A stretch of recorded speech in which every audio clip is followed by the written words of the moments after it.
I have a new pattern for you. It is so fun and easy. I looked at it, I couldn't believe, this is easy. I can do it. And look at it. It's spools. Can you tell? Yeah. Well, I have to show you the very first one I made. This is the first one I did. I was just playing around with it, and this is what I did. And Patty looked at it, and she said, Elle, how would you ever get all those different colors of thread on one spool? I said, you're right. That doesn't work. And so that's why I switched to taking 4 different colors of different values of one color. And so it was so much fun to do, and what was even better is that it was all leftovers from my Mexican star. Yes! And so once I started playing with it, then I said, okay, I'm going to make a design, kind of make rows. I carefully turned like all the darks the same, so they were all diagonal rows, turning them first upright and then on the side. When you do that, then all of these little pieces down here lock together. And that's not easy. So you get these really cute little pinwheels all through it. Don't look at this one. This little one, go right here. But anyhow, it was really fun to do. Didn't take long at all.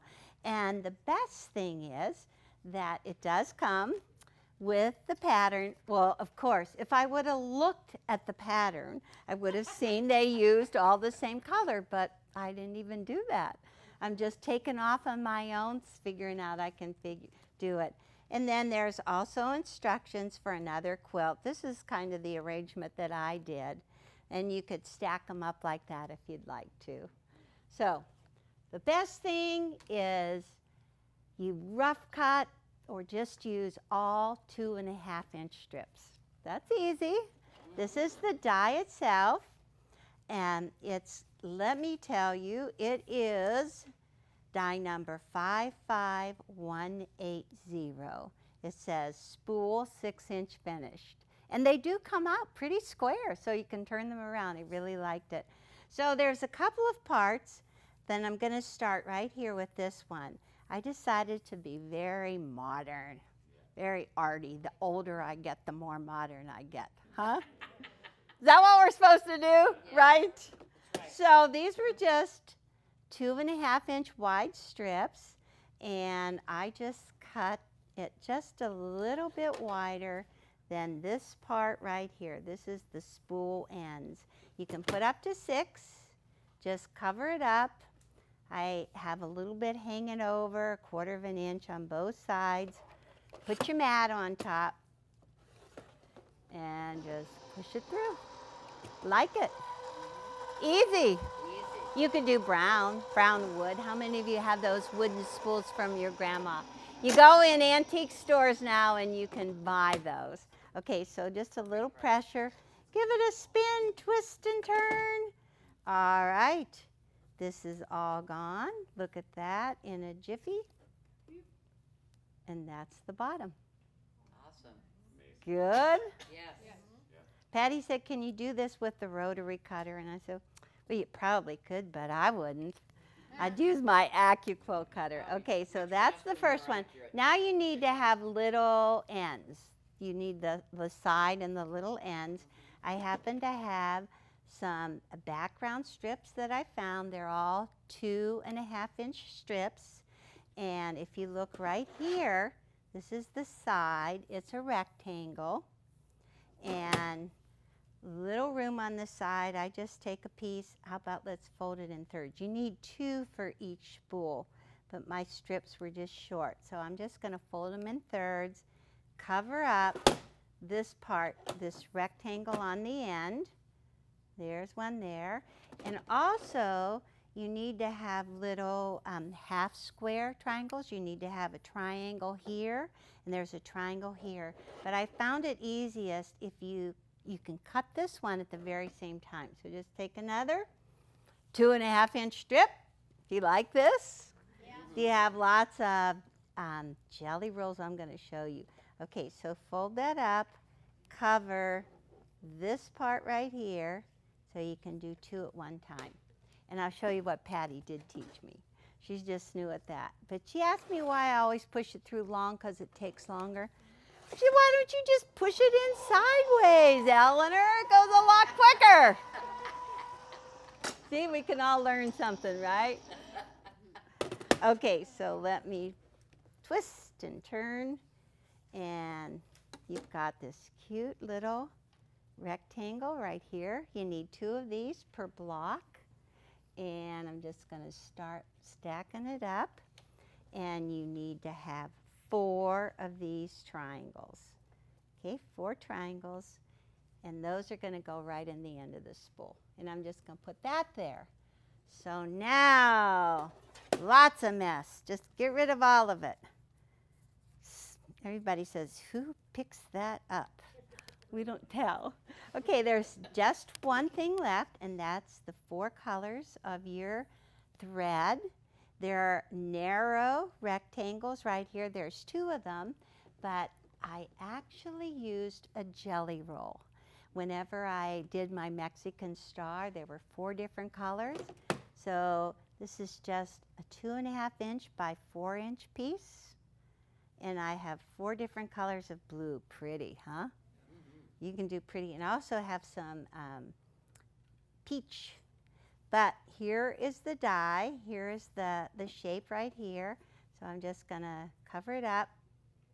You can cut 2 sets at the same time if you want, but I'm just going to cover that. And cut. Ooh, oops. It does take a lot longer, doesn't it? Oh my goodness, and it takes more electricity too. We are going to have to make some changes here, huh? And that's it. These are all the little pieces that you need. This is going to go right here, 1 on each side, like that. And then up here, we have to have the top and the bottom of the spool. These are going to go like this. Cool. And these little triangles. 1, 2. What do you think? So no inset seams. No. Oh, Brenda. No inset seams. I had visions of that. Is that what you thought? Yes. That I would do inset seams? Look, you can even turn that one around. And there is a right and a wrong side. And it's just a little hard to see. Of course. Let me put them all right side up. Doing good. And guess what goes right in the middle? The thread. The strips. The thread. And here it is.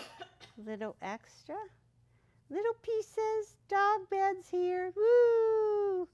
Okay, so how about let's do this. Let's arrange these light to medium to dark. Is that good? Works good. So let's just go ahead, flip these into a pair, right sides together. I said I was going to do this in 15 minutes, but I think I'm taking a little longer, huh? All right, so if you see this live, none of that fast forward stuff. Ta-da! But on the next one, right here, like this, and then pick up the wooden part in this little triangle. I've got 2 here. This little triangle flips right sides together. That lines up at the top and at the bottom. And you've got 2 of those that you're going to do. So let's just butt those right behind, line up the ends, have my sew straight on. Really like it so that I can just anchor that right behind, hold it straight.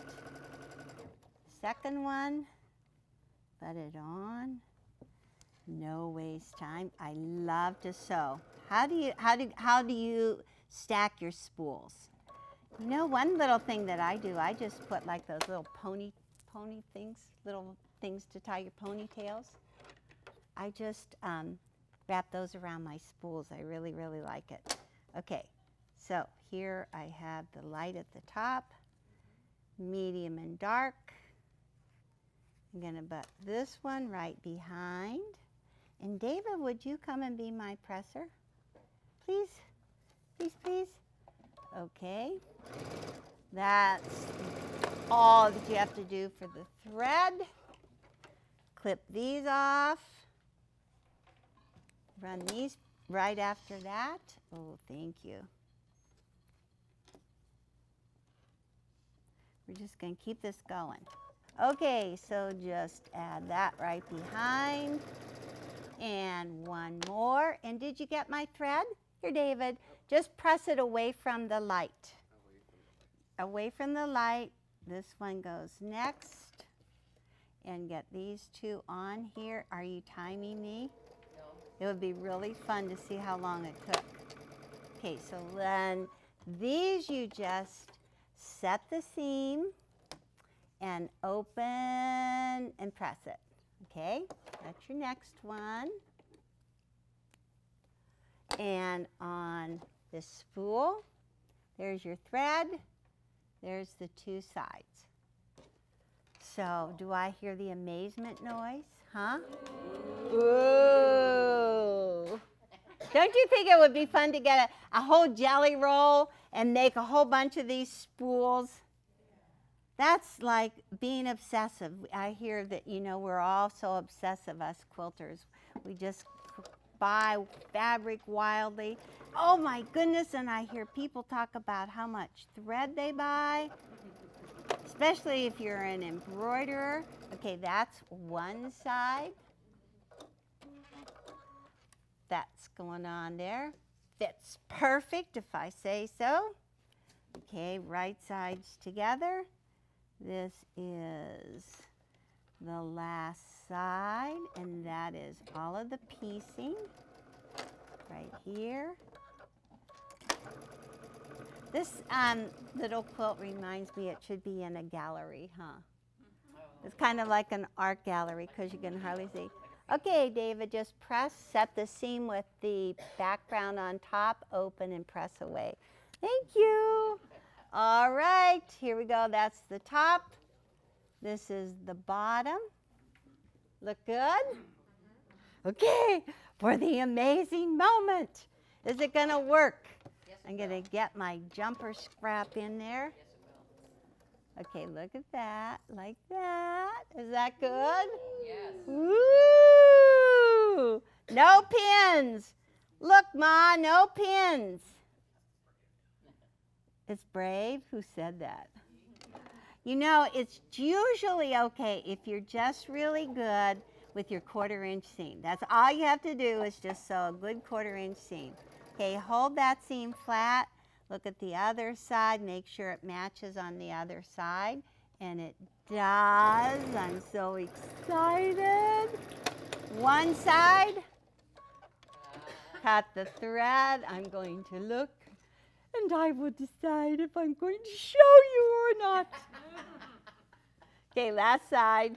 Come on, Elle, show up. Whoa, wait till I get the other side on. Okay, this is the last side and this is the last step. And so all you need to do is just make multiples. You don't have to press 2 different ways. You press everything all the same way. And they just amazingly will go together. Okay, that's it. Cut the threads. I get to look. And David gets to press. Oh. You don't need to press? Oh, but it would look even more awesome than it does. Okay, you ready? 1, 2, 3. Wow. Isn't that good? Yes. That's really, really good, huh? And you too are the first to get these right here. Awesome. There. We have them. And you too can get your dies for the spool block now.